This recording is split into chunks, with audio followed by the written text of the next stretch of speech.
नमस्ते, राधे राधे। कैसे हैं आप लोग? उम्मीद करती हूँ आप सब बहुत ही अच्छे होंगे। तो फ्रेंड्स, आज है जितिया व्रत। जितिया व्रत जो है काफ़ी कठिन माना जाता है, जो कि हम महिलाएं अपनी संतान की लंबी आयु, अच्छे स्वास्थ्य और सुख समृद्धि की कामना के लिए करते हैं।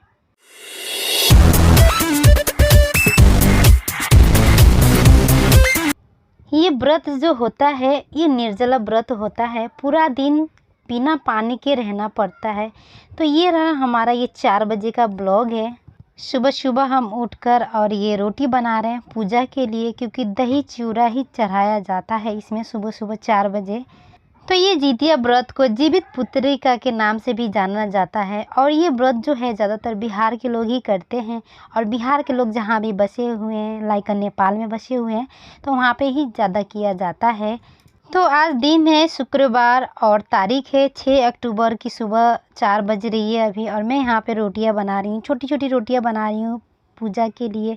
और पूजा करने के बाद हम 4 बजे ठीक पूजा करके और कुछ खा लेते हैं। ज़्यादातर लोग तो दही चिवड़ा ही खा लेते हैं, लेकिन मुझे वो आदत नहीं है। बस चाय पी के 1-2 केला खा के और बस पानी पी लेते हैं। तो यहाँ पर देखिए, ये रहा चिवड़ा, और दही चिवड़ा ही हम चढ़ाते हैं। जो भी हमारे पूर्वज हैं उनके नाम से भी चढ़ाया जाता है। और यहाँ पर देखिए मेरे सुपुत्र को, ये जल्दी ही उठ जाते हैं। जैसे मैं उठूँगी वैसे ये भी उठ जाते हैं। इनका तो काम ही है, मम्मी उठते ही बस ये उठ जाएंगे।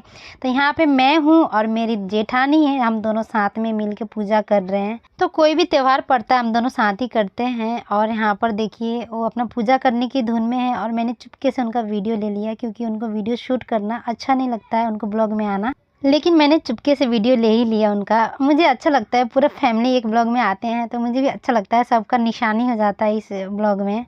और इस व्रत में बहुत ही कठिन होता है ये व्रत रखना। करीब ये 3 दिन का चक्कर होता है। एक दिन नहाए खाए बोला जाता है, दूसरे दिन हम जितिया व्रत निर्जला उपवास करते हैं, और तीसरे दिन व्रत का पारण बोलते हैं, जो कि हम व्रत खोलते हैं। लेकिन जितिया व्रत के दिन बहुत ही कठिनाई होती है हमें व्रत करने में। कोई भी चीज़ हमें काटना नहीं होता है इसमें, जैसे फल सब्जी नहीं काटना चाहिए। तो अभी समय हो रहा है 4 बजे, सुबह 4 बजे का, और हम लोगों ने पूजा पाठ कर लिया। पूजा जो करना होता है वो कर लिया। और यहाँ पर देखिए आयुष भी हमारा साथ में ही उठ गया था, लेकिन रोहित हमारा अभी सो रहा है। और आयुष है ना, ये फेविकल है, ये मेरे से चिपका रहता है हमेशा। तो ये भी उठ गया है पूजा करने के लिए। तो पूजा पाठ हो गया। फ़िलहाल हम लोग का जो सुबह का फलाहार होता है वो भी हो गया है। चाय पानी केरा वेरा लेकर आए थे हम। दही चिवड़ा तो हम खाते नहीं हैं, तो दही चिवड़ा का तो कोई बात ही नहीं है, हम लोग चढ़ा दिए, खाते ही नहीं हैं। और केला खा के चाय पी के पानी पी लिया। तो आज पूरा दिन निर्जला उपवास रहेगा। तो अभी हम लोग छत पे आ गए हैं, और पूजा करने का समय 4:30 और 5 के बीच में ही होता है। जितिया पूजा का जो समय है वो इसी टाइम होता है। तो ये देख सकते हैं, ये पत्ता है, नॉर्मल पत्ता है, फूल का पत्ता लिया है। ये बेलपत्तर रख के फिर इसको चढ़ाया जाता है। लेकिन मेरे इधर बेलपत्तर नहीं है, तो कहाँ जाएं हम खोजने के लिए। तो अब ये तालाब के पास पूजा किया जाता है। तो ये रहा मेरा तालाब। ये इसमें हल्का सा पानी भर लेंगे, अभी इसमें पानी भर लेंगे। ये नदी हो गया, और ये अभी मत खोलना, आवाज़ आएगा। तो ये तालाब हो गया, और हम तालाब के किनारे बैठे हैं सपोज।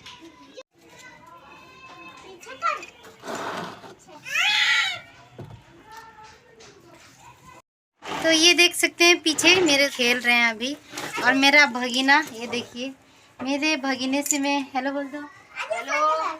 अभी थोड़ा सा धूप ही है इसलिए दिखाई नहीं दे रहा सही से। और मेरा ये भांजा जो है ये तोड़ तोड़ के दे रहे हैं फूल, क्योंकि जितिया में क्या होता है, हम कोई भी नोखीले चीज़ यानी चाकू छुरी इस्तेमाल नहीं कर सकते हैं।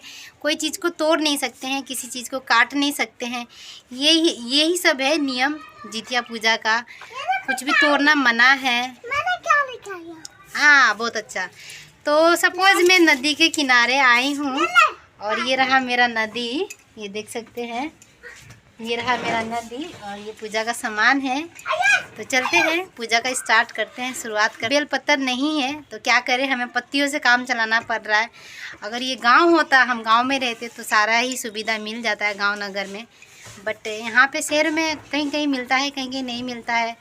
और हस्बैंड लोग भी अभी ड्यूटी गए हुए हैं, इसीलिए मतलब अब जाना पड़ेगा ढूंढने से। क्या नहीं मिलता है, सब चीज़ मिल जाता है, लेकिन वही है किसी के पास उतना समय।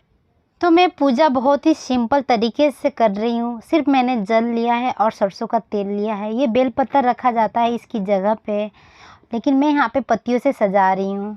और मैंने ज़्यादा कुछ तो नहीं लिया है, बस अक्षत लिया है, फूल है, चंदन है और तेल है।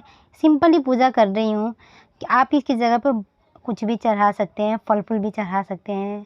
और जैसे ही हमने पूजा किया था सुबह में, उसी तरीके से पूजा करना है। सबके नाम से इस पे अक्षत उक्षत रखना है, तेल रखना है, जल गिराना है और पूजा करके इसको हम तालाब में रख देते हैं और पानी के फुहार से इसको हम आगे भेज देते हैं। लेकिन यहाँ पे तो तालाब है नहीं, ज़्यादातर ये तालाब के किनारे ही पंडित जी तसल्ली से बैठ के और पूजा पाठ करवाते हैं। और मैं यहाँ पे जैसे पूजा कर रही थी वैसे ही मेरा आयुष आ गया, अचानक से वो आ गया।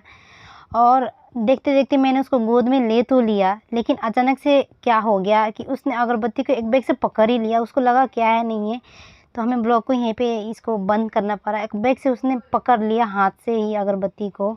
इसीलिए कहते हैं पूजा पाठ के समय बच्चे को नहीं रखना चाहिए। देखिए जल गया। और जितिया पूजा करने के बाद हम सूर्य देव को अर्घ देते हैं, यानी कि उनको भी जल देते हैं और नमस्कार कहते हैं। ये छठ व्रत की तरह भी होता है, वैसे जैसे हम पूजा करके और अर्घ देते हैं सूर्य देव को, ठीक उसी तरीके से होता है। और पूजा करने के बाद जितिया व्रत की कथा सुनी जाती है। तो चलिए थोड़ी सी कथा आप सबको भी सुनाते हैं हम। एक पेड़ पर चील और सियारिन रहती थी। दोनों की आपस में खूब बनती थी। चील और सियारिन एक दूसरे के लिए खाने का एक हिस्सा जरूर रखती थी। एक दिन गांव की औरतें जितिया व्रत की तैयारी कर रही थी। उन्हें देखकर चील का भी बहुत मन किया जितिया व्रत करने को। फिर चील ने जितिया व्रत के बारे में आकर सियारिन को बताया। तब दोनों ने तय किया कि वो भी जितिया व्रत रखेंगे।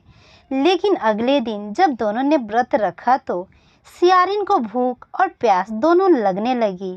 सियारिन भूख से व्याकुल इधर उधर घूमने लगी।